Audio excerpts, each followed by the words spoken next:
The incredible story of the most muscular female slave ever bred in Georgia, 1843. Hidden inside the forgotten pages of 1843, Georgia lies a story so shocking, so powerful, that history tried to bury it forever. They whispered about her in fear and relied on her in silence. A woman whose strength wasn't just in her muscles, but in the unbreakable fire of her spirit. This is the tale of the one they called the Impossible One, a woman shaped by cruelty, yet defined by courage.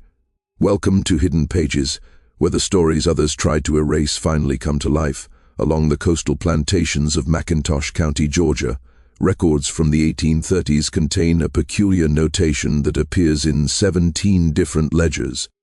Measurements of a woman's physical dimensions that defied every expectation of the era.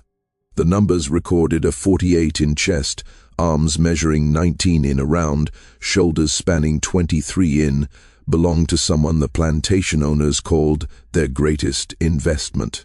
What made these measurements extraordinary wasn't just their size, but what they represented. A deliberate experiment in human breeding that lasted 3 generations and produced a woman whose strength became both her prison and her weapon. The coastal humidity still clings to the archived papers that document her existence, and the smell of old ink mingles with something darker. The calculated cruelty of men who treated human beings as livestock to be improved. Official records stop abruptly in 1847. But what they reveal before that silence is a story that questions everything we understand about survival, revenge, and the lengths people will go to reclaim their humanity. Maritime historians who've studied the Georgia coast speak in hushed tones about the harrow of documentation, and several researchers have refused to continue their investigations after reading the full scope of what was done. The measurements themselves tell only part of the story. The real horror lies in the systematic methodology, the generational planning and the cold precision with which human beings were reduced to numbers in breeding journals.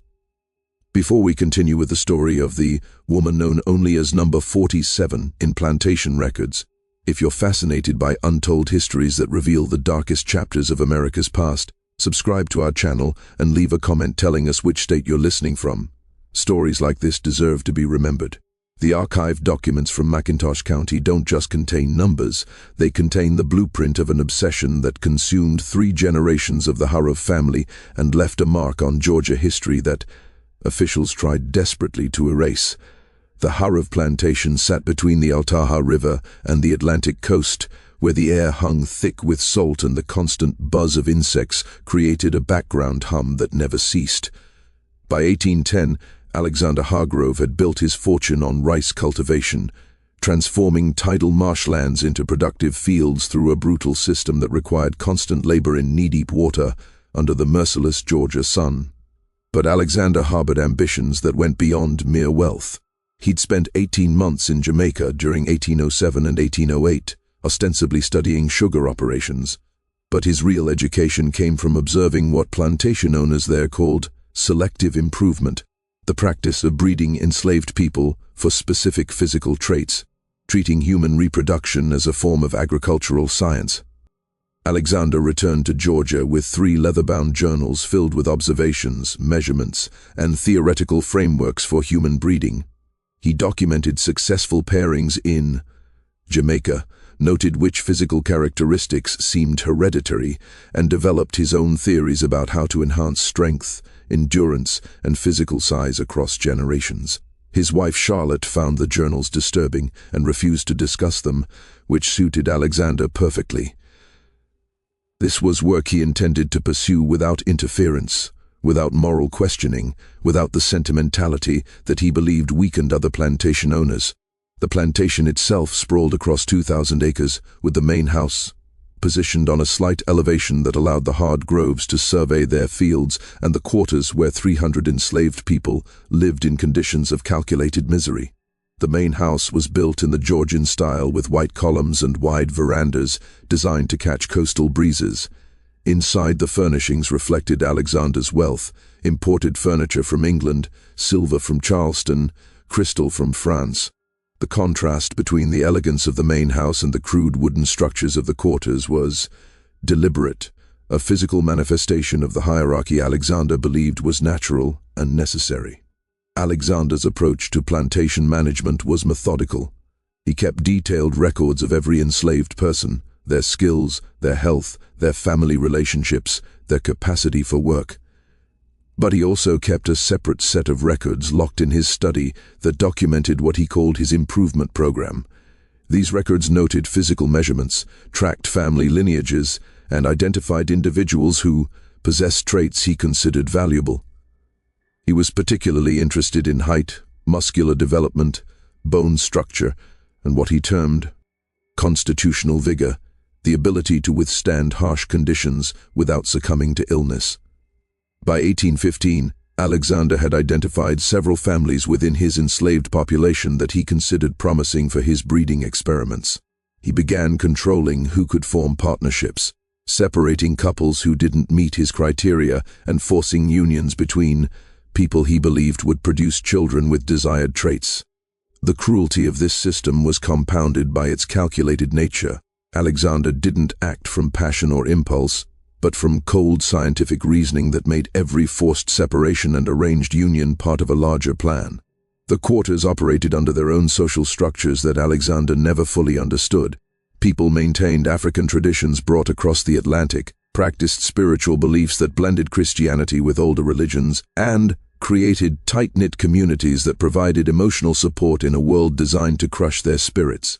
They sang work songs that carried coded messages, told stories that preserved history and culture, and developed sophisticated systems for sharing resources and protecting the vulnerable. Among the enslaved population were natural leaders who commanded respect through wisdom, courage, or spiritual authority. One such person was a woman named Zena, elderly by the standards of the time at 53, who served as a midwife and healer. Zena had been born in West Africa and survived the Middle Passage as a child. She remembered freedom, and she kept that memory alive by teaching younger generations about their heritage, about dignity, about the fact that their current condition was not natural or inevitable, but imposed by force. Zena watched Alexander's breeding program with growing alarm.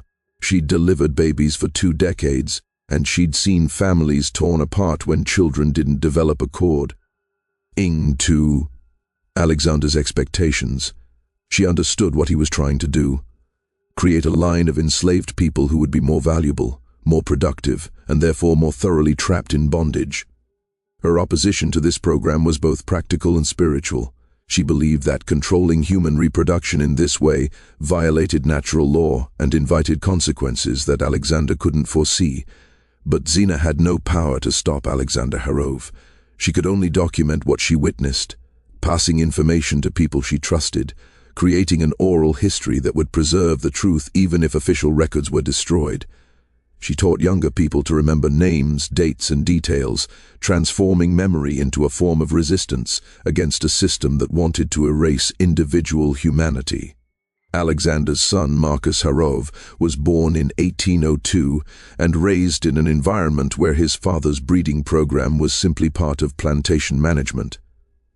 Marcus never questioned the morality of treating people as livestock. It was the only system he knew, and his father presented it as enlightened agricultural science rather than systematic dehumanization. By the time Marcus was 15, he was accompanying his father on inspections of the quarters, learning to evaluate people with the same clinical detachment Alexander used, seeing human beings as investments to be optimized. Marcus inherited both the plantation and the obsession in 1825, when Alexander died from a fever that swept through the coastal region.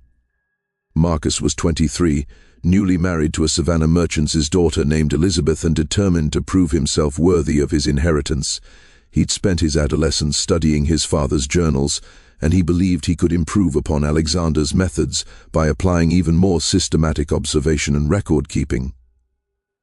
Marcus expanded the breeding program significantly. Where Alexander had focused on a few families, Marcus cast a wider net, evaluating the entire enslaved population and identifying multiple family lines for selective breeding. He hired an overseer specifically to help with this work, a German immigrant named Klaus Reinhardt, who'd worked on a horse breeding farm in Pennsylvania. and brought those same principles to human breeding without apparent moral qualms. Reinhardt kept a leather-bound journal where he recorded measurements, work capacity, and physical development with meticulous attention to detail. His handwriting was beautiful, almost artistic, a stark contrast to the horror of what he was documenting. He measured children starting at age 3, tracking their growth patterns, noting which ones showed early signs of strength or size. He evaluated adults for breeding potential, matching people based on physical characteristics rather than their own choices or feelings. His journal entries read like livestock records. Male 23, height 62, chest 44, suitable for pairing with female 17 or female 19, produced male child measuring 22 at birth. Above average, continue monitoring.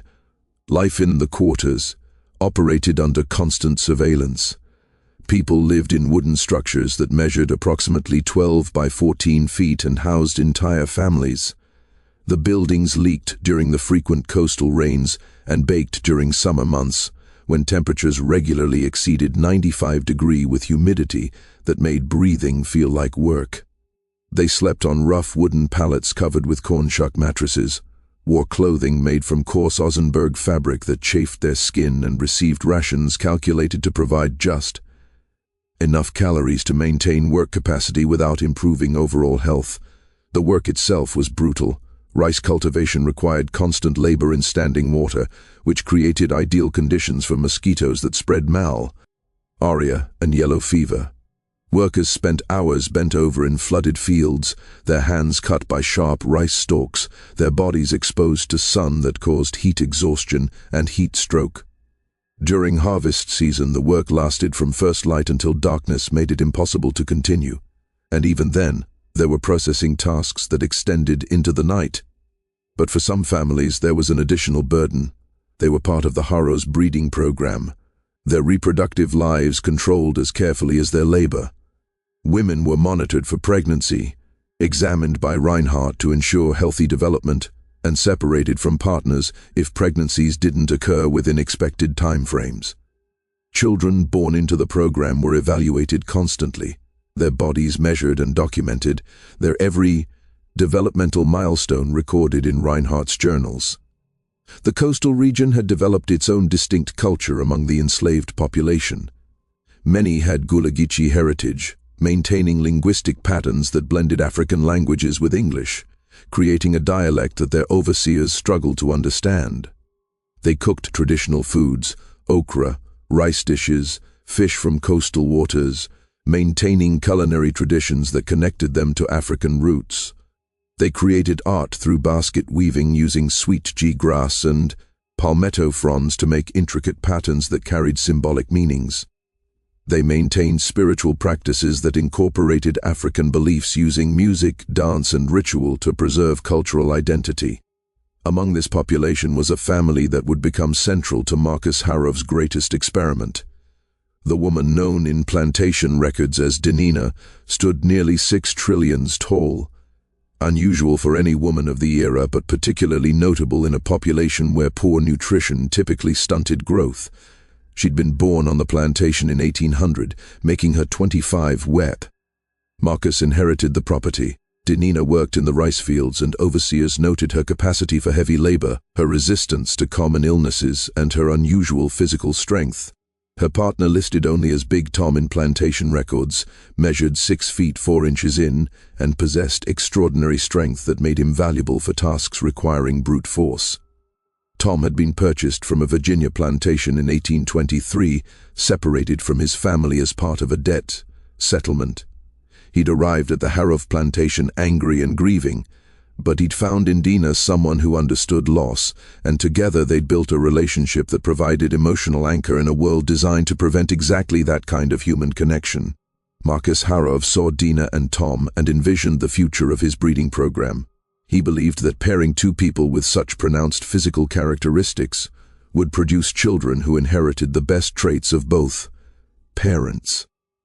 He approved their union, one of the few times enslaved people's own choices aligned with plantation management's breeding decisions, and he waited with keen anticipation for results that would validate his theories. On a March morning in 1826, as dawn light filtered through the cracks in the quarter's birthing room, Dinah went into labor. The birthing room was a cramped space barely 10 feet square, with a dirt floor covered by straw and walls that had been whitewashed years earlier, but now showed stains from countless previous births. The air inside was stale and heavy, thick with the smell of sweat and the metallic scent of blood. Zena attended the birth along with 2 younger women who were learning midwifery skills, and they moved around Dinah with practiced efficiency, bringing water from the well, preparing cloths, murmuring encouragement in Gula inflected English that carried the rhythms of African languages. Labor lasted. Through the morning and into early afternoon, Dinah bore the pain with remarkable stoicism, gritting her teeth and breathing through contractions while Zena monitored progress and offered what comfort she could. The other women in the quarters knew what was happening. Word had spread that Dinah was delivering, and many found excuses to pass near the birthing room, offering silent support through proximity, even though they weren't allowed inside during the actual delivery. The baby arrived just after 2 in the afternoon, emerging into Zena's experienced hands with a cry that was notably vigorous.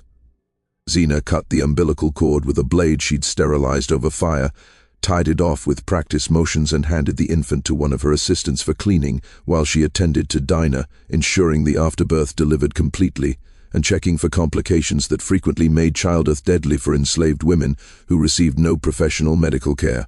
The baby was a girl, healthy and unusually large. Even before proper measurement, Zena could see this was no ordinary infant. The baby's limbs were proportionally longer than average, her body more robust, her cries stronger and more sustained. Zena felt a chill of premonition as she cleaned and examined the child. She'd seen Marcus Harrow's interest in Dinah and Tom's union, understood what he was hoping for, and she feared what this baby's exceptional characteristics might mean for her future. Within 2 hours, Klaus Reinhardt appeared at the birthing room. His arrival was unprecedented. Overseers didn't typically involve themselves in births unless complications arose that threatened plantation property, but Reinhardt had been instructed by Marcus Harrow to attend this particular birth personally to document everything to provide immediate assessment of the child's characteristics. Reinhardt entered the small space with his journal and measuring tools, creating an atmosphere of clinical observation that violated the intimacy of the moment. He examined the infant with the careful attention of someone inspecting valuable property, measuring her length with a cloth tape, noting the circumference of her head, chest, arms, and legs. He recorded her weight using a scale normally employed for measuring tobacco leaves. The baby, only hours old, became a subject of scientific study rather than a celebration of new life. Dinah watched this examination with exhausted weariness. She'd known this moment would come, had understood throughout her pregnancy that her child would be special interest to the Harrows, but witnessing the reality of Reinhardt's clinical assessment made the situation undeniably clear. Her daughter was not truly hers, but property of the plantation, an investment to be monitored and developed according to Marcus Hargrove's vision. Reinhardt made his notations with satisfaction evident in his expression. The baby measured 23 in long, significantly above the average of 18 to 20 in for newborns. Her weight was 8 lb 3 ounces, healthy but not exceptional, but her length and the proportional development of her limbs suggested potential for significant height and muscular development. Reinhardt wrote these observations in his journal, then added a note that this infant represented promising initial results for the breeding program. Marcus Harrow appeared before sunset, leaving the main house to visit the quarters personally, another unprecedented action that signaled the importance he placed on this birth. He stood in the birthing room's doorway, too fastidious to enter the space, but close enough to observe, while Reinhardt reported his findings. Marcus listened with the intense focus he brought to all matters related to his breeding program, asking detailed questions about measurements, comparing them to data from his father's journals, projecting potential adult development based on birth characteristics. Then Marcus issued instructions that would define the child's entire existence. She was to receive extra rations beginning immediately. Her mother would be given additional food during nursing to ensure optimal milk production. The child's physical development was to be monitored weekly for the first year, then monthly thereafter. She would be trained specifically for tasks that would build muscle mass once she was old enough for work assignments. Most significantly, Marcus assigned the baby a designation, number 47 in the plantation's breeding records.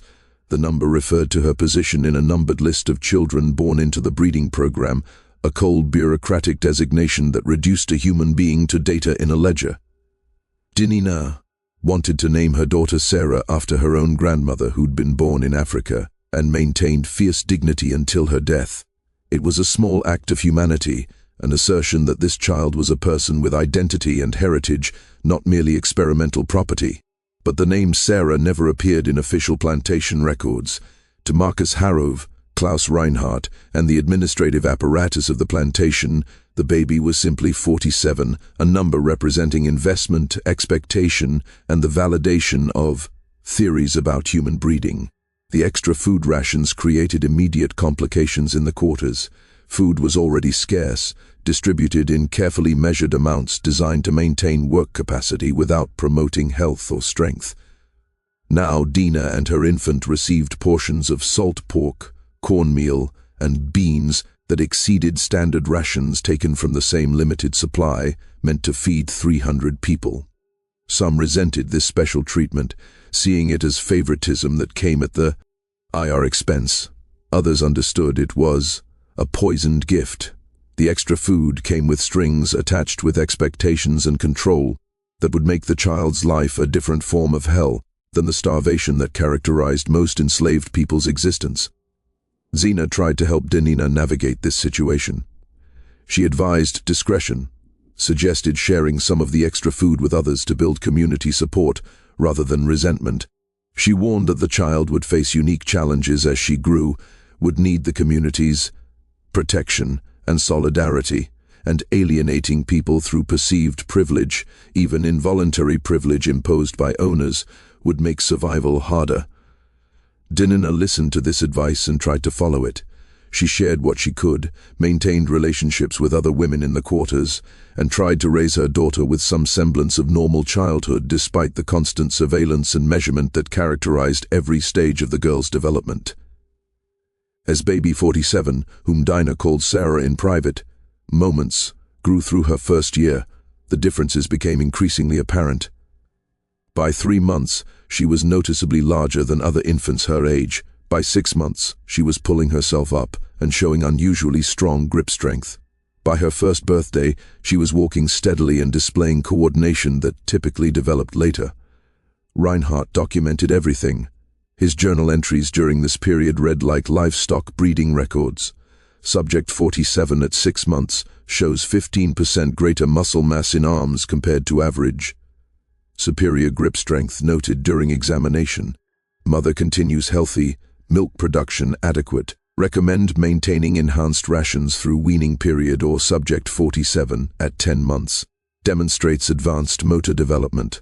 Walking without assistance as of October 3, 1826. Father's height genetics app. Errantly expressed projecting adult height 6 to 63. Muscle attachment points suggest capacity for significant strength development. Marcus Hargrove read these reports with deep satisfaction.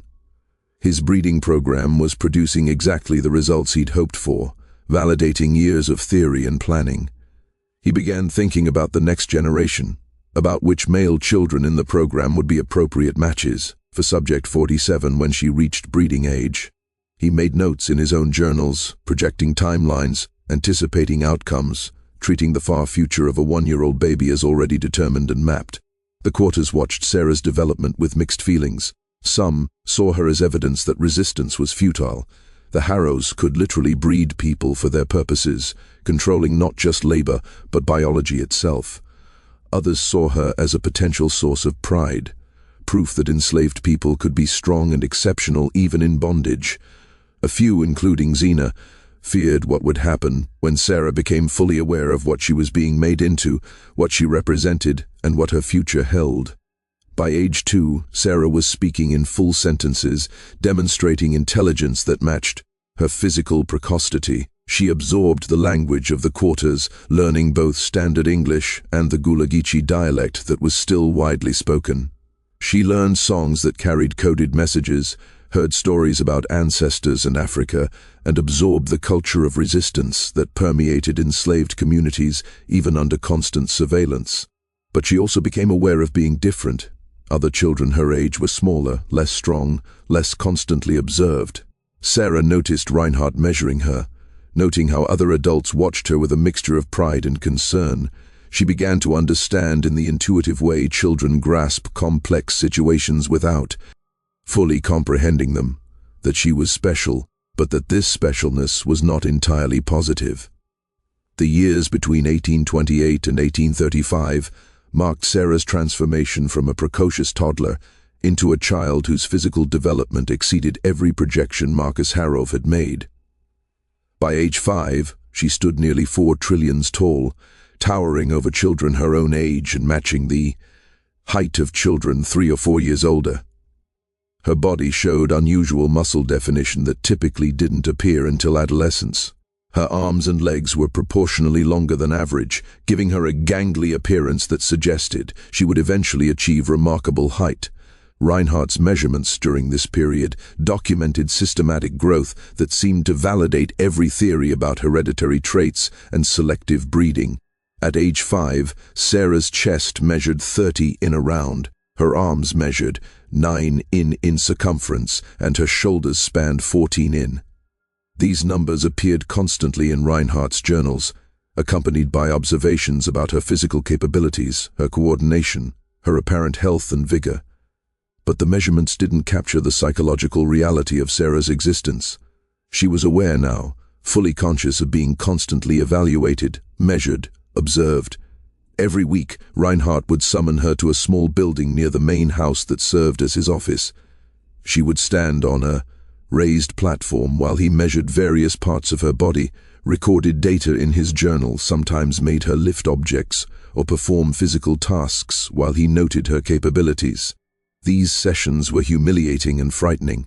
Sarah learned to dissociate during them, to let her mind drift while her body remained present for Reinhardt's clinical assessment. Marcus Harrove increased her food rations again as she grew, ensuring she received portions that included meat, beans, vegetables, and core. Bred, a diet substantially better than what most enslaved people received. This created ongoing tension in the quarters.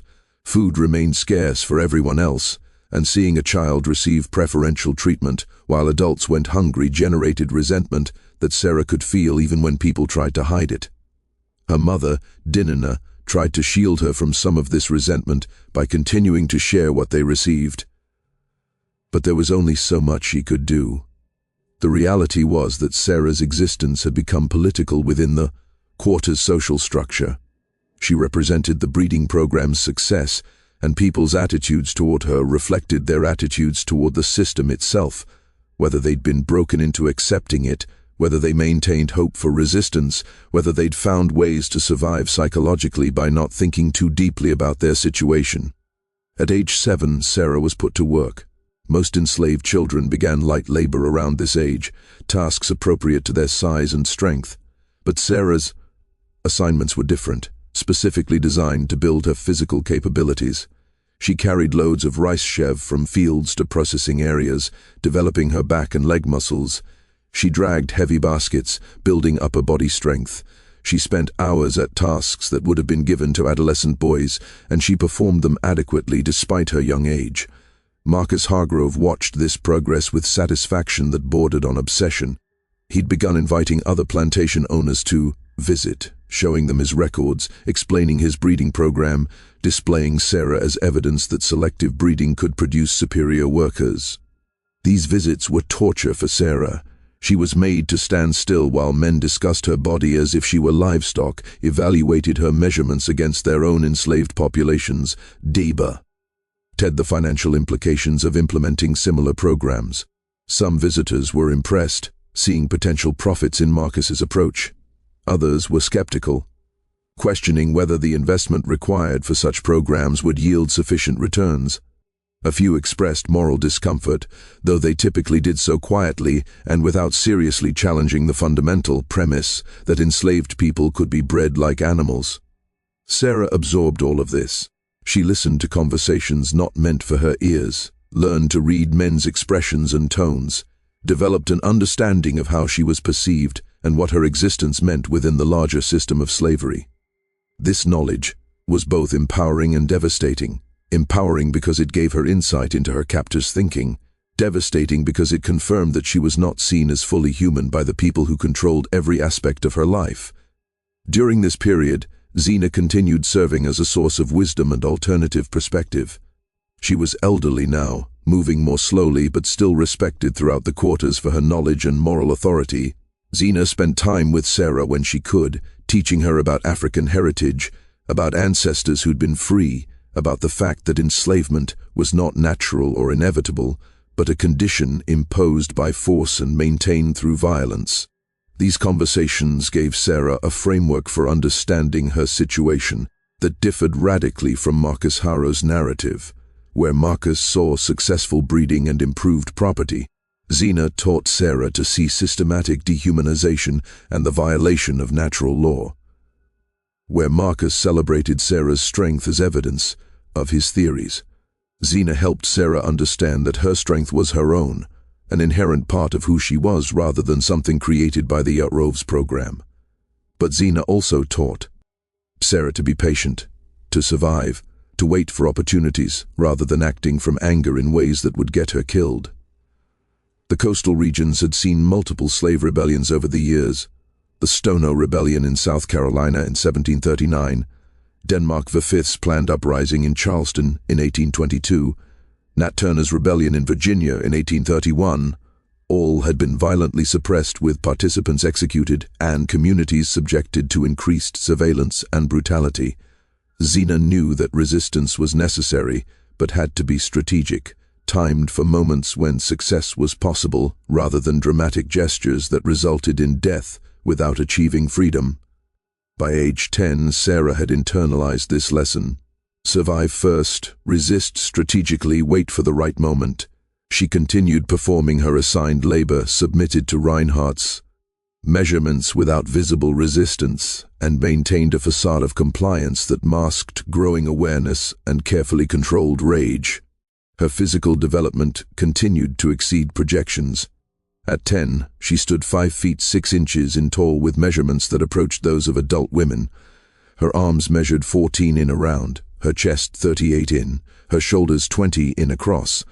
She could lift loads that adult men struggled with, and Marcus Harrow documented every achievement with pride that completely ignored Sarah's humanity.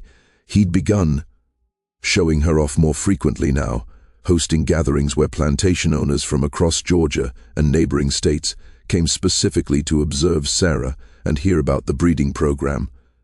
These gatherings followed a predictable pattern.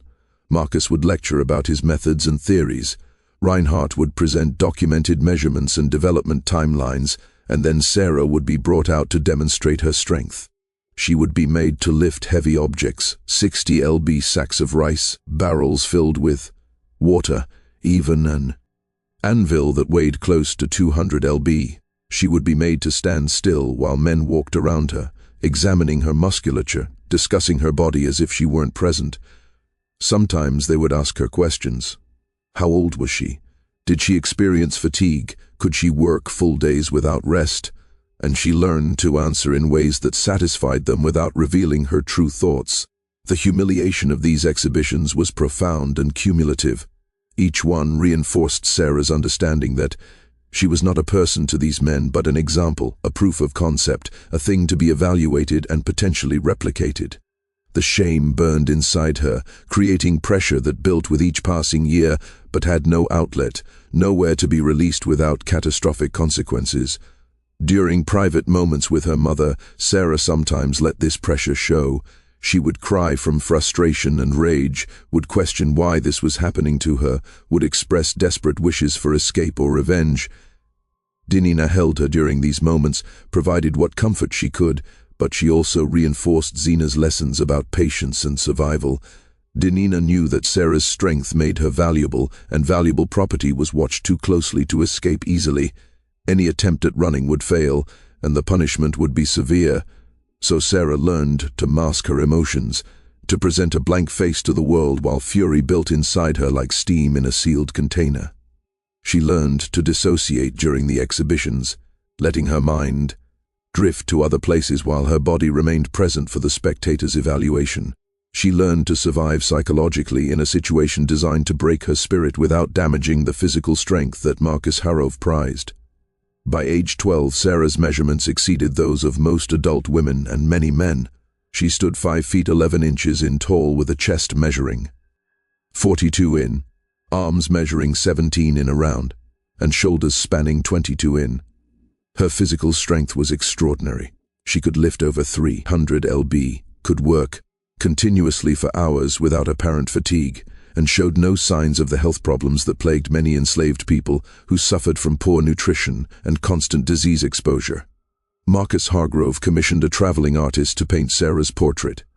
The artist, a man named Benjamin Crawford from Charleston, spent 3 days on the plantation in September 1838, sketching Sarah from multiple angles before creating a formal oil painting. Crawford positioned Sarah in profile, emphasizing her muscular development with lighting that highlighted the definition of her arms and shoulders. The painting was technically accomplished, but deeply dehumanizing. It portrayed Sarah as a specimen rather than a person, focusing entirely on physical attributes while erasing any hint of her inner life or emotional reality.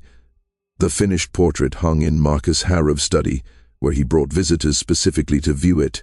He would stand before the painting and lecture about his breeding program, using Sarah's image as evidence that human beings could be systematically improved through careful selection of breeding pairs. The painting became famous in certain circles, discussed at gatherings of plantation owners, referenced in private correspondence about agricultural innovations. Sarah saw the painting once when Reinhardt brought her to Marcus's study for some measurement-related discussion. The sight of her own image reduced to decoration in Marcus Harrove's private space, displayed for his pride and other men's education, created a moment of such intense humiliation and rage that Sarah had to leave the room quickly, fearing she would lose control and attack someone. That image, herself as object, as property, as proof of Marcus Harrove's theories, became fixed in her mind as a symbol of everything she was being made into against her will. The years between 1838 and 1843 marked Sarah's final transformation from adolescent into adult, and the changes in her body exceeded even Marcus Harrove's most optimistic projections. By age 15, she'd reached her full height of 6 feet 1 inch in, making her taller than virtually every man on the plantation, and certainly taller than any woman. Her physical development created a presence that was impossible to ignore. When Sarah entered a space, she dominated it simply through size and strength. Her measurements during this period documented systematic muscular development that Reinhardt described in his journals as unprecedented in female subjects and remarkable even compared to male workers selected for strength. At 18, Sarah's chest measured 48 in around, her arms 19 in circumference, her shoulders spanning 23 in, and her thighs measuring 28 in around. These numbers appeared in countless journal entries, always accompanied by Reinhardt's observations about work capacity, physical capabilities, and breeding potential. But numbers couldn't capture what it meant to inhabit Sarah's body, to possess strength that should have been empowering, but instead made her more thoroughly trapped. She understood by now that her physical capabilities were the very reason she would never be free. She was too valuable to Marcus Hargrove, financially, yes, but more importantly, as validation of his life's work, proof that his theories were correct, evidence that his breeding program succeeded. Marcus's obsession with Sarah had intensified as she'd grown. He spoke about her constantly to visitors, wrote about her in letters to other plantation owners, and maintained detailed projections about her future breeding potential. He'd already identified several male children in the program who would be appropriate matches when they reached maturity, planning Sarah's reproductive life years in advance with the same cold calculation he'd used selecting stud horses. Sarah was aware of these plans. Information moved through the quarters in complex ways. Household staff overheard conversations in the main house and shared them. Field workers noticed which children received extra attention from Reinhardt. People pieced together the larger picture from fragments of information. Sarah knew that Marcus intended to breed her, to use her body to produce the next generation of his experiment, and the knowledge sat inside her like poison, corroding any sense of hope or future that she might have tried to maintain. During this period, Sarah was assigned to the rice mills, massive structures where harvested rice was processed through a series of steps that required constant heavy lifting. Workers carried 60 lb sacks of rice from storage areas to processing stations, lifted the sacks onto tables for sorting, then carried processed rice to wagons for transport. The work was brutal for anyone. For Sarah, it became a daily demonstration of the strength Marcus Harrove had spent her entire life developing. She worked alongside men, many of whom were chosen for field work, specifically because of their size and strength. Sarah outperformed most of them. She could carry heavier loads, work longer hours without rest, maintain pace that left others exhausted. The men she worked with had complex reactions to this. Some respected her abilities, others felt threatened or emasculated. Most understood that her strength was both impressive and tragic, evidence of what the system could do to people when it treated them as breeding stock rather than human beings. The mills were places of constant danger. The machinery, giant mortars and pestles powered by treadmills and water wheels, could crush hands or arms if workers weren't careful. The dust from rice husks filled the air, making breathing difficult and causing lung problems for people who worked there for years. The heat was oppressive, with temperatures inside the mills often exceeding 100 degrees during summer months. Sarah worked in these conditions from age 15 through age 18, and Marcus Hargrove used her performance as further evidence of his program's success. He brought visitors to observe her working, pointing out how she handled loads that required 2 men to lift, how she maintained pace throughout long days, how she showed no signs of the health deterioration that affected other mill workers. These demonstrations were exhibitions disguised as normal work, and Sarah understood that every moment of her labor was being evaluated, documented, turned into evidence for Marcus's theories about human breeding. The visitors who came during this period included some of the South's wealthiest and most influential plantation owners. They came from South Carolina, North Carolina, Virginia, and deeper South states like Alabama and Mississippi. They toured the plantation with Marcus, examined his records, and always ended with observations of Sarah working in the mills. Their reactions ranged from impressed to skeptical to disturbed, but most saw potential financial applications if the breeding program's principles could be replicated on their own plantations. One visitor during the summer of 1842 was particularly significant, a Louisiana plantation owner named Charles Dupree, who operated a massive sugar operation near New Orleans. Dupree had heard about Marcus Harrove's breeding program through correspondence with other plantation owners, and he'd traveled to Georgia specifically to see Sarah and evaluate whether the program's claims were legitimate. He spent 4 days on the plantation, examined Rhine arts journals in detail, interviewed Marcus extensively about his methods, and observed Sarah working in the mills for extended periods. Dupree was impressed.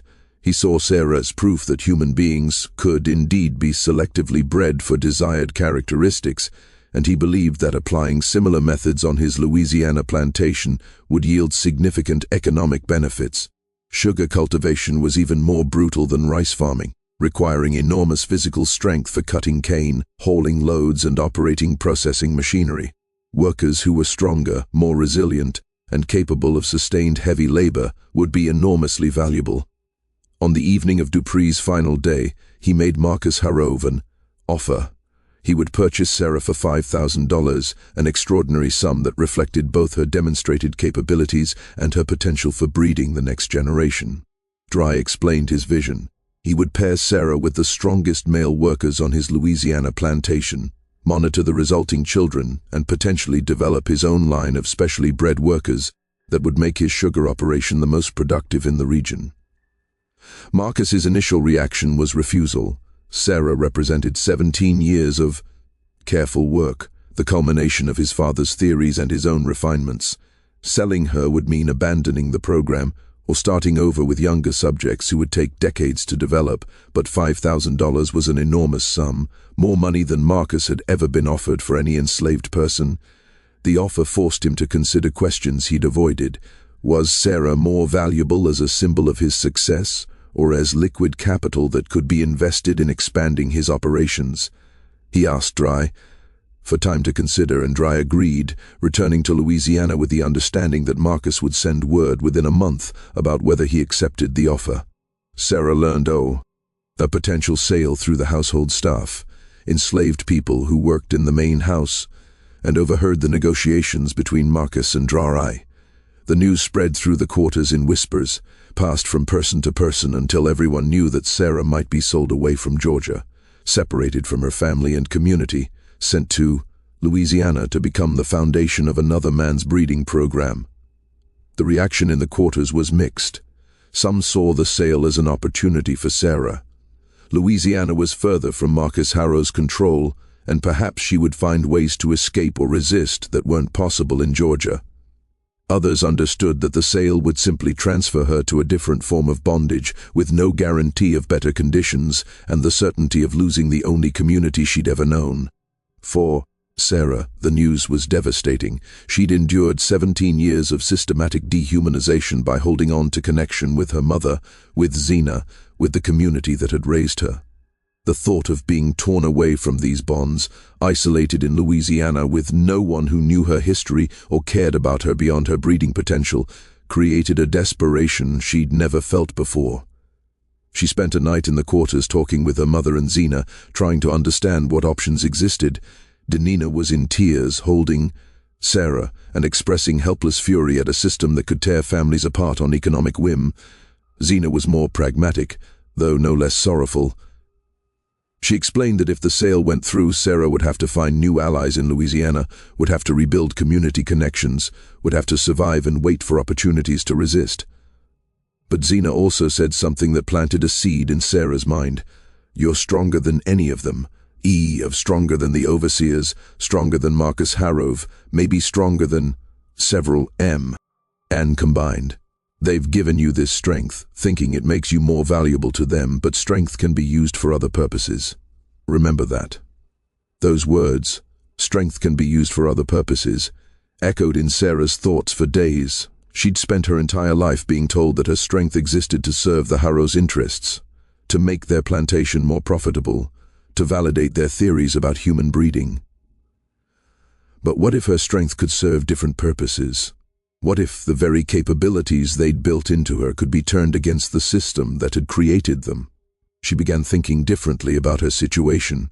She began observing the plantation's operations with new attention, noticing vulnerabilities, understanding how dependent the entire system was on enslaved people's cooperation. She began having quiet conversations with people she trusted, testing ideas, gauging whether others would support action if opportunities arose. The late summer of 1842 brought news that complicated everything. Marcus Hargrove had agreed to sell Sarah to Charles Dry. The sale would be finalized after the rice harvest concluded in October, giving Marcus time to ensure maximum profit from the growing season before losing Sarah's labor. The price was $5,000, and the terms specified that Sarah would be transported to Louisiana immediately after payment, with no delay that might allow her to escape or create problems. Sarah had approximately 2 months to decide what she would do. The period between learning of the sale and its scheduled completion became a crucible for Sarah, a time when every decision carried weight that would determine not just her future, but potentially the futures of others in the quarters. She couldn't sleep more than a few hours each night, her mind constantly working through possibilities, evaluating options, trying to find some path forward that didn't end in death or worse conditions than she already endured. The first decision she made was to start training others. She'd spent 17 years building strength through work and through the extra rations Marcus Hargrove provided. She understood how to develop physical capabilities, and she began sharing this knowledge in the early morning hours before work assignments began. She would gather small groups, never more than 4 or 5 people at a time to avoid suspicion, and teach them exercises that built strength, techniques for lifting heavy loads efficiently, ways to increase endurance. She presented this training as practical, as methods for making the brutal work slightly more bearable by being physically stronger. But her real purpose was to create a group of people who would be capable of physical resistance if opportunities arose.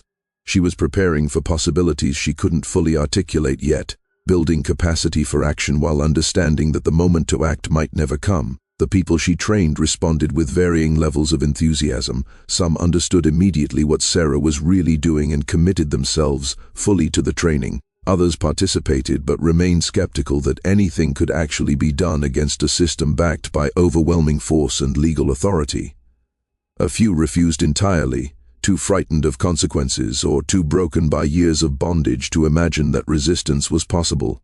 Among those who committed fully was a man named Isaac, 32 years old, who'd been born on the plantation and worked as a field hand. Isaac had watched Sarah's development over the years with a mixture of awe and sorrow, understanding that she was both extraordinary and trapped.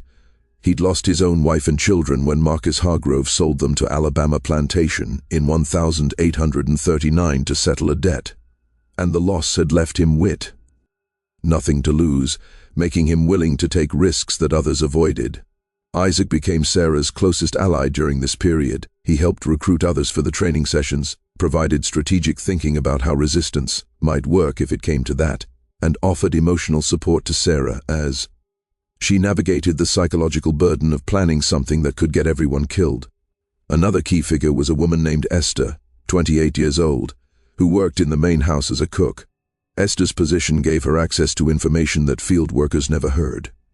She overheard conversations between Marcus and Elizabeth Hargrove, listened to discussions with visitors, and noticed documents left visible in Marcus's study. She passed this information to Sarah whenever possible, creating an intelligence network that helped Sarah understand exactly what was being planned and what vulnerabilities might exist. Through Esther, Sarah learned details about the sale that weren't common knowledge. Charles Dree had paid half the purchase price up front, with the remaining $2,500 to be paid upon Sarah's delivery to Louisiana. Marcus had hired professional slave catchers to transport Sarah, men known for brutal efficiency in preventing escape attempts during transfers. The transport was scheduled for October 28, 1843, immediately following the final rice harvest. Sarah also learned something that changed her entire understanding of Marcus Hargrove's breeding program. Through Esther's observations, Sarah discovered that Marcus kept additional records in his study, documents that went beyond the measurements and evaluations in Reinhardt's journals. These records detailed the full scope of the breeding program over 3 generations, included information about enslaved people who'd been sold or who died as part of the experiments, and contained Marcus's future projections for expanding the program across multiple plantations. Sarah knew she needed to see those records, needed to understand the full scope of what had been done, but accessing Marcus's study was extraordinarily dangerous. The main house was off limits to field workers, and any enslaved person found there without legitimate reason would face severe punishment. Still, the knowledge that those records existed, that they documented everything Marcus had done, created an obsession in Sarah that matched Marcus's own obsession with breeding. She began planning how to access the study, and this planning required resources and allies she'd been carefully cultivating. She needed someone to create a distraction that would draw household staff and overseers away from the main house.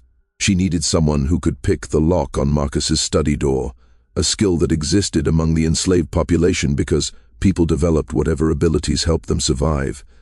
She needed people who would serve as lookouts, watching for anyone approaching while Sarah was inside the study. By mid-September, Sarah had assembled a team of 8 people willing to help: Isaac and 3 other field workers, Esther and 2 other household staff members, and an elderly man named Solomon, who'd once been a blacksmith, and possessed skills with locks and metal work that made him valuable despite his age. They chose September 22nd for the attempt, a date when Marcus and Elizabeth Hargrove were scheduled to attend a gathering at a neighboring plantation, leaving the main house with reduced supervision. The plan was simple in concept, but terrifyingly risky in execution. Solomon would pick the lock on the study door. Sarah would enter and examine the records, copying or taking documents that seemed most important, while the others maintained watch and created minor disturbances elsewhere on the plantation that would keep overseers occupied. The day arrived with typical coastal weather, hot and humid, with afternoon thunderstorms rolling in from the Atlantic. The weather actually helped. Rain and wind would keep people indoors or distracted by securing equipment and supplies. Marcus and Elizabeth departed for their social engagement in early afternoon, traveling by carriage with 2 household staff members as attendants. Sarah waited until evening when the main house stood mostly dark and quiet. She moved through the grounds with surprising stealth for someone her size, reaching the rear entrance where Solomon waited with his lockpicks and nervous energy. Isaac and the others were positioned at strategic points, ready to create distractions if anyone approached. Solomon worked the lock for nearly 10 minutes, his hands shaking from age and nervousness before the mechanism clicked open. Sarah entered Marcus Hargrove's study, closing the door behind her and lighting a small candle that provided just enough illumination to see. The study was exactly as she'd glimpsed it once years earlier, dominated by a large desk covered with papers and ledgers, walls lined with bookshelves, and the portrait of Sarah hanging prominently where Marcus could see it from his desk. The sight of her own image, reduced to decoration and proof of Marcus's theories, sent fury through her that she had to consciously control. She found the ledgers in a locked desk drawer, but Solomon's lockpicks worked on this simpler mechanism.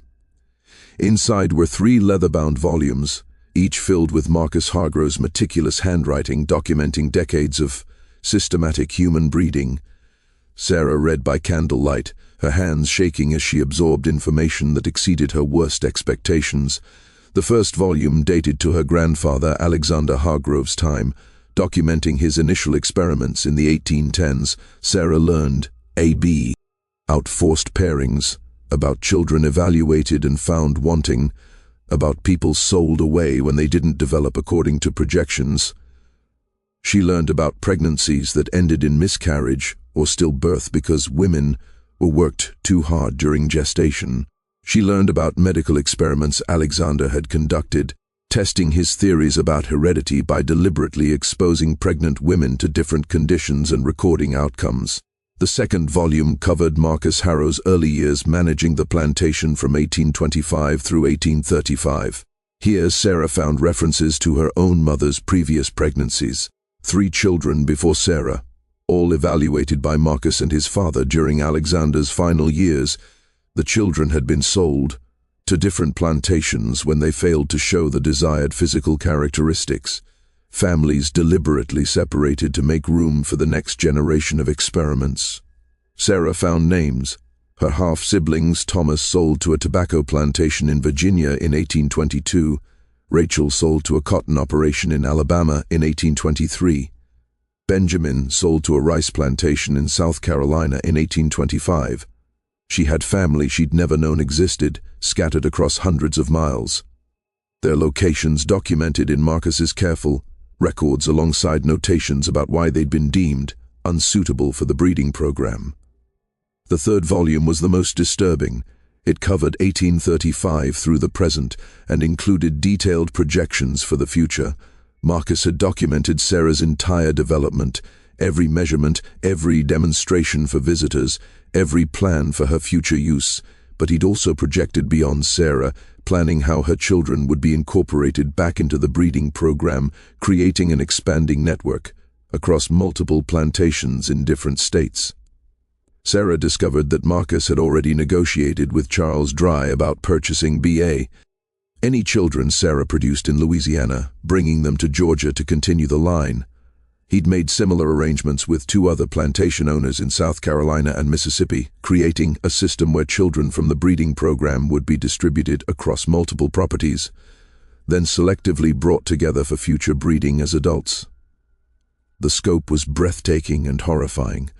Marcus intended to create a network of plantations, participating in coordinated breeding programs, sharing information and trading selected individuals to maximize desired traits.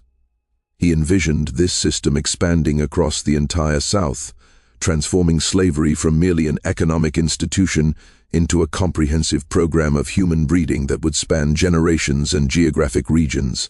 Sarah found all of this documented in Marcus's precise handwriting, complete with financial projections about increased productivity and value. He'd calculated that enslaved people bred for specific traits could be sold for double or triple normal prices, creating massive profits that would incentivize other plantation owners to participate in the network. The rage that filled Sarah in that moment was clarifying. She'd known the breeding program was cruel, had lived with that cruelty every day of her life, but discovering the full scope, the casual destruction of families, the cold calculation behind every forced pregnancy, the vision of expanding this system across the entire South, transformed her understanding of what was at stake.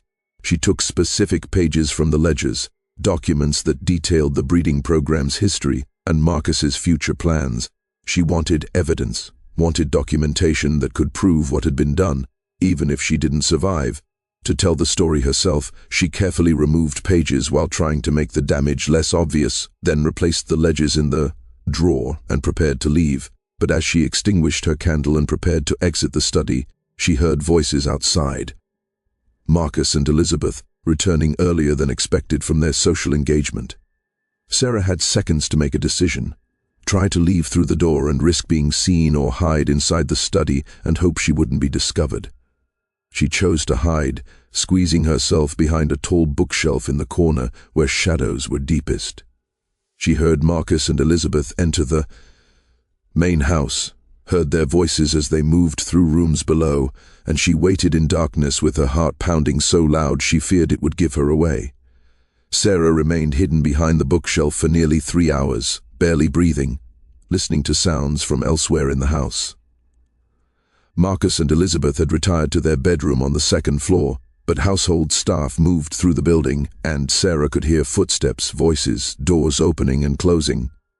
She couldn't leave without being discovered, and discovery would mean immediate punishment and likely torture to reveal if she'd taken anything or if others were involved. The documents she'd taken were folded inside her clothing, pressed against her body. If she was found and searched, those papers would be discovered, and everyone who'd helped her would face consequences. The risk multiplied with every passing